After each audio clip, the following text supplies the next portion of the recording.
Hello family, welcome back to the channel. If this is your first time here, my name is Marsha, and those of you that have been here for a while with me, welcome back to the channel. Hi guys, this morning I'm actually in the process of making salsa. This is my first time. I always let you guys know whatever I'm doing. If it's my first time, I will share it with you. I'm not going to be perfect guys, but I'm here to share what it is that I'm learning, and I hope that you guys will come along with me and learn with me, okay?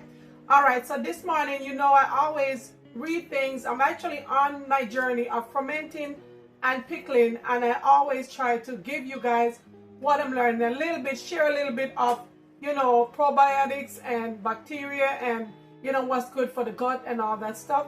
So I'm going to get into a little bit of that. I'm not going to read a whole lot of it, but I'm just going to share a little bit of what I've been learning, guys, and you'll be surprised what type of foods and, you know, fermenting your food can really help your gut system and help you get healthier. That's the reason why I'm in it, guys. I know a lot of people may be in fermenting for different reasons. Some people are in it because, you know, like I said, for the health reasons. Some people are in it because they're preserving their food. You know, they're making sure that whatever they grow, they can preserve that. And, you know, some people are in it because it's just something that they like to do. Probably their grandparents used to do it, and now they're doing it. I mean, I remember growing up in Jamaica that my grandma used to do pickling. It's a little bit different, but, I mean, it's kind of the same thing. It's just preserving food. So, anyways, let me get right into what it is that I have learned and what I've discovered about pickling and fermenting. All right, so let's try to get some of the stuff in. Now, I'm probably not going to pronounce everything correct, guys, so just work with me on that. All right, so inside you live a huge world of tiny microbes that affect your mood, health, and more. This group called your microbiome is always working to keep you healthy. Most people don't realize how much these microbes do. Scientists have found thousands of helpful bacteria living in us. Some, like lactobacillus and bifidobacterium, break down food. Others, like Akkermansia, protect the lining of your gut.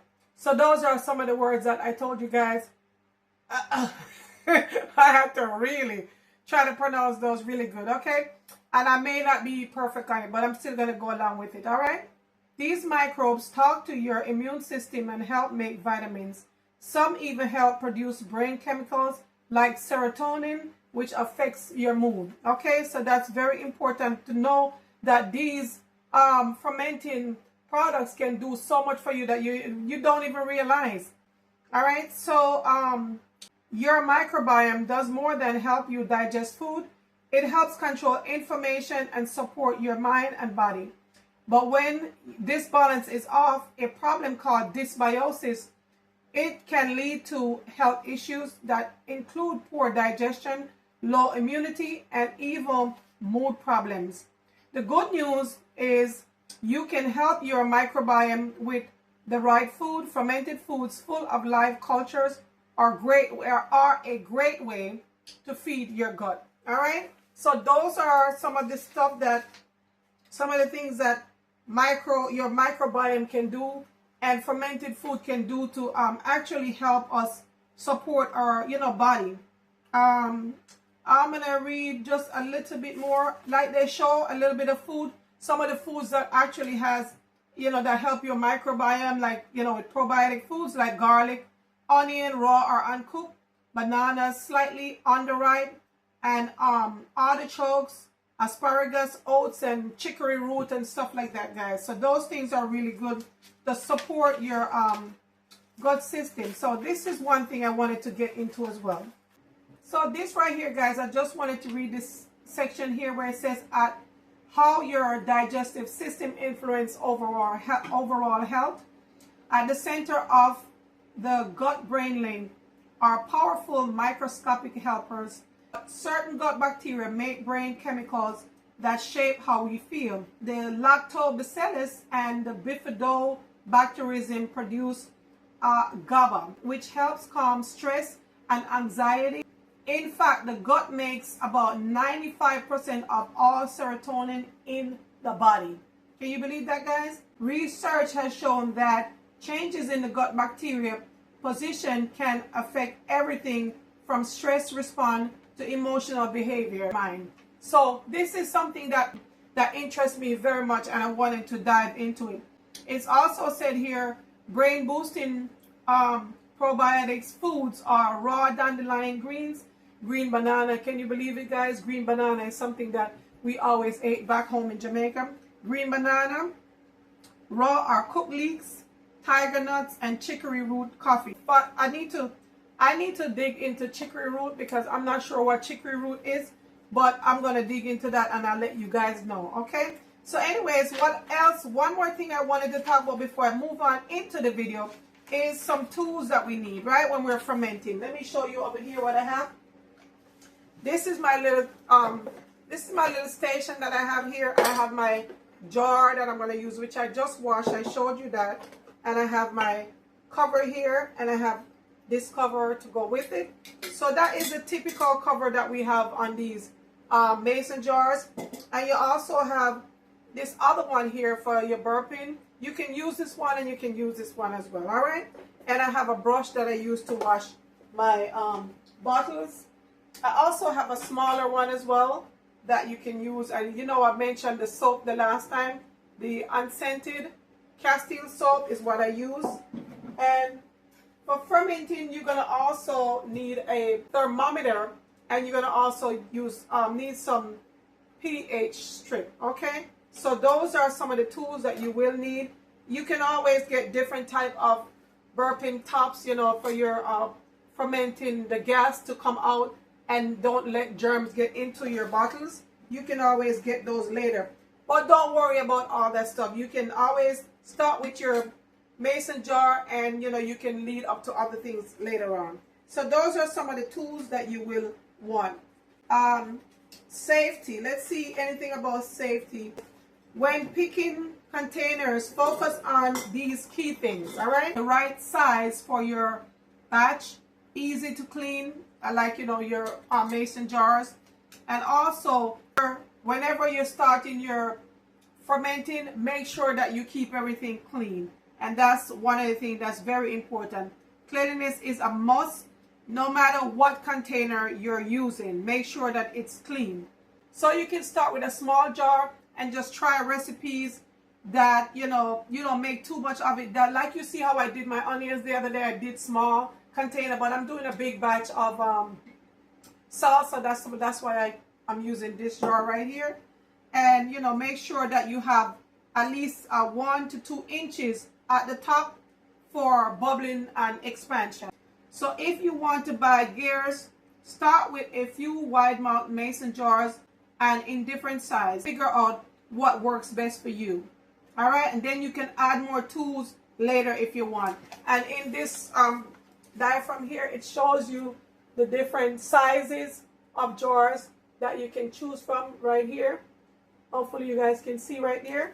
So I think that's most of what I really wanted to share with you guys. Before I start the salsa, this is one thing I wanted to share. It says here you are looking for a spot that stay comfortable between 65 and 75 Fahrenheit and between 18 and 24 Celsius, okay? So that is the temperature that you want to stay at. And it says away from direct sunlight. You want to stay away from direct sunlight and from direct draft. Think empty counter space, a pantry shelf, or even a corner of your utility rooms. Steer clear from windows. So you got to stay away from windows, vents, or appliances that kick out heat and moisture. Okay, make sure that you really have a space where the temperature is going to be perfect for your fermentation products. All right, so I think that's mostly what I wanted to share with you. There's so much more to share in fermenting, guys, so as I go along I will share more with you guys. I may try to do some lives where I can actually share more information with you guys on what it is that I'm getting into. All right, so I hope that that was informative for you guys, and hopefully I give you some information that can actually take you on into your fermentation process. So hopefully you get something from that. All right, family, so let's get into making the salsa. Stay tuned for that. All right.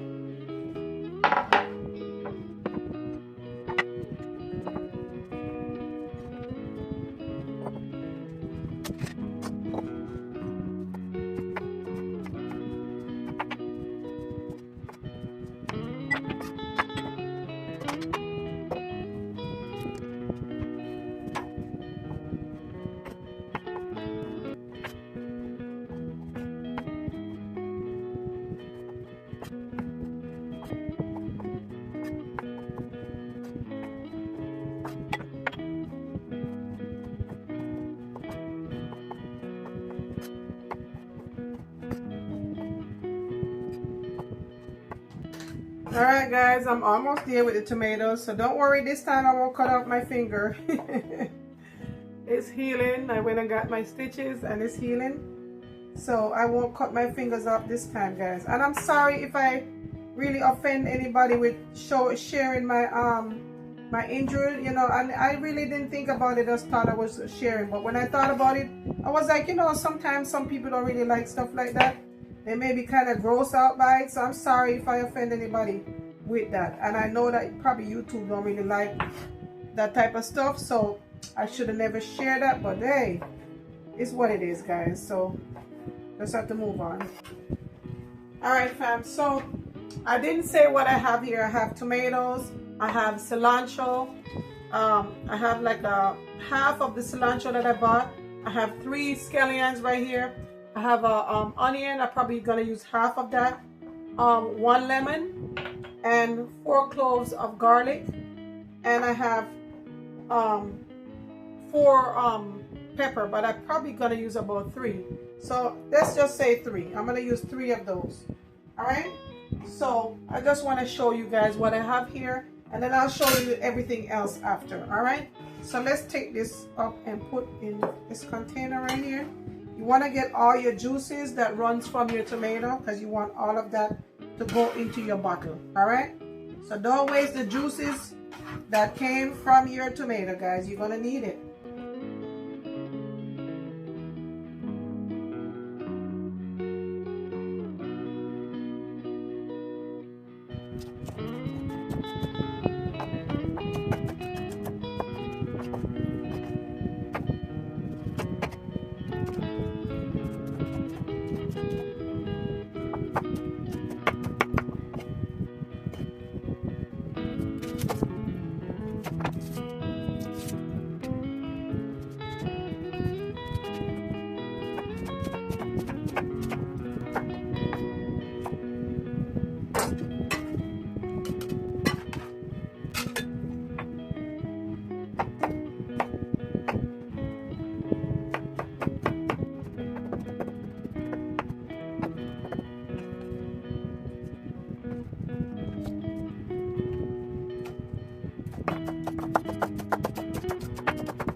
What I'm going to do next, family, is I'm going to go ahead and add a little bit of cayenne pepper.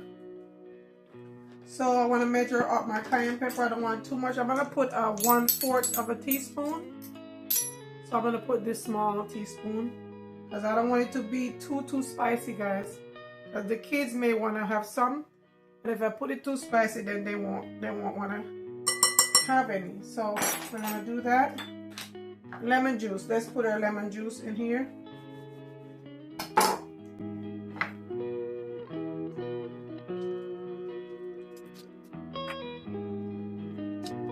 I'm gonna go with 1 tablespoon of cane sugar. That is optional. It's up to you if you want to do that.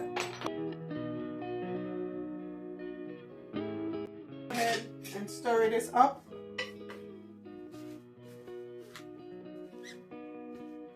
See how beautiful that looks, guys? Look how pretty that looks. So that is our salsa right here. So now that we finished with all of this, guys, I have a quart size bottle right here. It's a quart size. This is really good to add your salsa in. This is a pint size jar. If you just want to make a small amount, you can use one of these. These, they usually use them for like jams, jelly, whatever. But you can use it for different things. So we're going to use it. I also have a weight. This is the weight that I'm going to use to hold my salsa in my bottle. All right.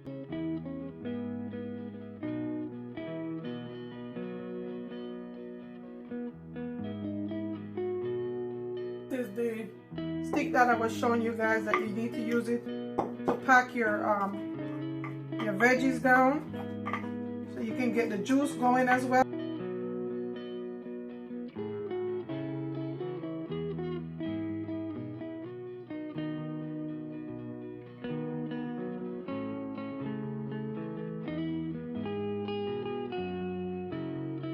So now that you have your bottles well packed, go ahead and clean your top off, guys.